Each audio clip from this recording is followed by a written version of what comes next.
Can't control me. You get what I'm saying? They can control Shaq. They can control Charles Barkley. I was never going to talk about the Jamie Foxx butt-naked basketball games, but since he's talking about it, I'm going to talk about it. Before play basketball for Valentine's Day, like some real loving basketball game. Motherfuckers be gay in Hollywood, you never fucking expected. They be having these big ass mansion parties, and the mansion party, the whole mansion is a party, and then it's a separate party in the little room. If you thought that being bedridden would prevent Jamie Foxx from dishing on the weird things that go on behind the curtains in Hollywood, you better think again. Because from the looks of things, the rapper-cum-actor seems to be endlessly determined to expose the entire industry for what it really is. And to mark the beginning of his expose, he recently revealed that our very own Shaq O'Neal might be a lot more than just a professional basketballer. According to recent headlines, it seems Shaq might also be involved in wrestling, but the kick of this report is that this goes way beyond regular wrestling, as reports have it that Shaq used to fight other men naked. Bet you didn't see that coming. Well, there's a lot more from where that came, so trust me when I say you want to stay tuned till the end. I have to say, there are very few things in the world that would shock anyone right now, but Shaq being on the down low is probably something a lot of people didn't see coming. Well, according to the news, Shaq might not be who we thought. I mean, what other explanation could you give for him? A straight man wrestling other men, get this, naked. While even for the most lion-hearted of opposing NBA big men, the sight of Shaquille O'Neal barreling his way to the basket was a scary one, but apparently being a teammate of Shaq's was even more frightening. In an interview with True Hoops' Henry Abbott, former Phoenix Suns coach Alvin Gentry shared a tale of Shaq's antics while he was still on the team and how he provided a mental image you'll wish you could scrub clean with a wire brush. The thing that he did that he got to be notorious for is that every few days or every week or so, he would decided that it was time for this Brazilian naked wrestling contest. You didn't know who the chosen one was, but what would happen when you least expect it? This 7-foot, 310-pound guy would turn the corner and he would be stark naked and he would run right at you full speed, grab you, he would take you to the floor, and then he would do about 5 rollovers with you, and he would always tell our trainers who it was going to be, so they were always prepared for it, but you never knew who it was going to be. Alvin Gentry even counts himself among Shaq's victims, saying, "I had to go to therapy quite a bit after that." So it's safe to assume nobody on those 2008 and 09 Suns squad was off limits, including Amar Stoudemire, Steve Nash, Jason Richardson, Grant Hill, Matt Barnes, Boris Diaw, and Goran Dragic.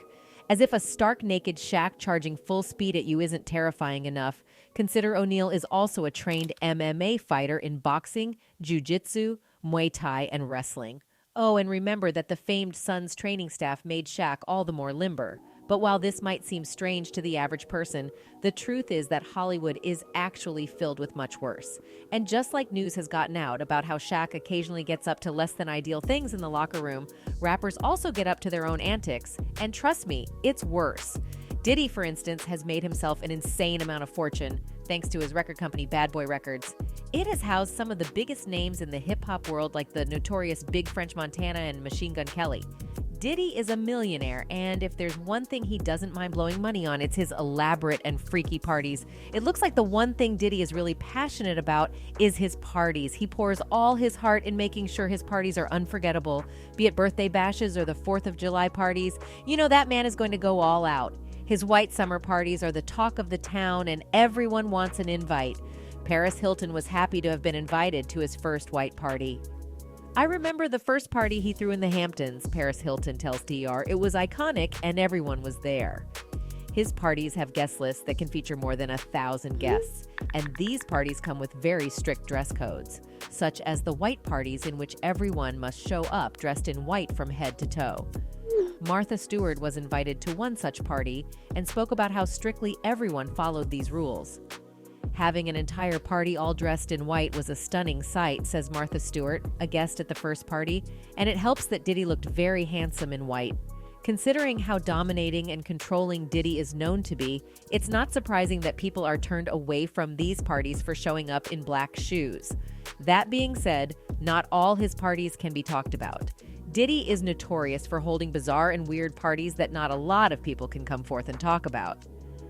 But there is one regular guest at Diddy's parties who isn't afraid to talk about all he's seen. I would show up to the party in my little town car. This town, you know, I grabbed me a town car so I could skirt. Puffed the SUV.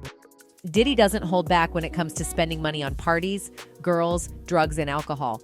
He will go to any length to have a good time, which is why his secret parties cost in millions. He doesn't even try to hide how much money he spends on these outrageous parties. In fact, he himself told Jamie Foxx how much just one of these secret parties cost him. Diddy's parties cost him a fortune, but they were sure memorable and mostly not in a good way. For one, Jamie thought these parties were a waste of money. You could have a good time with just $400 instead of spending more than $1 million on a night. And I said, Puff, I'll throw you a party for $400. That will rival this party. Diddy was offended that Jamie would insinuate he was stupid for spending so much on a single party, but he quickly got over the jab. In fact, the next time he was in town, he asked Jamie to arrange a party of his own.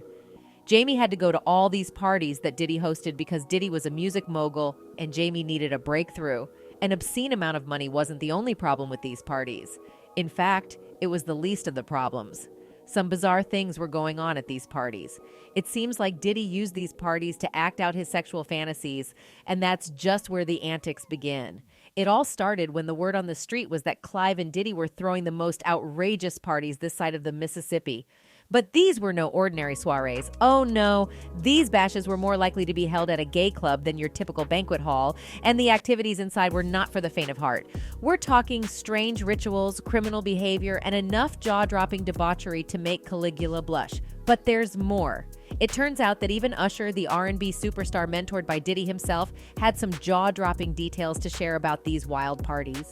We can't even imagine what those two got up to together. So why on earth would anyone in their right mind attend these parties, you ask? Well, I'm just as baffled as you are.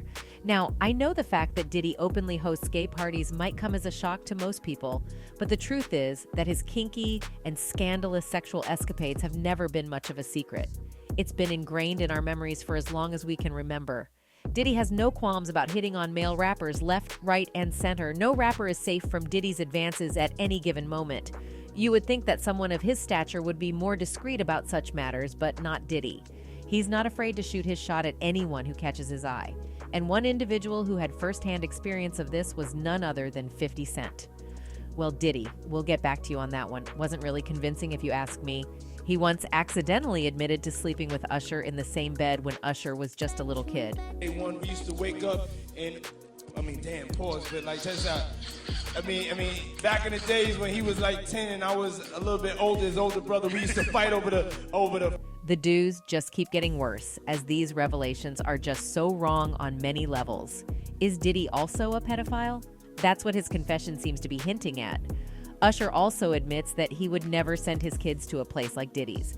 This is where things start to really look like some kind of ritual, alluding to the fact that there might be a secret society of industry elites at play.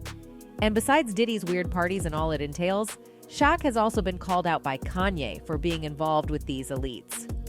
A while back, Kanye went viral after he started ranting about certain celebrities being controlled by the Hollywood elites. And guess whose name came up? Yep, Shaq's. Now, the theory running on social media is that Shaq might have swung to the gay side, out of imposition from Hollywood's elites society.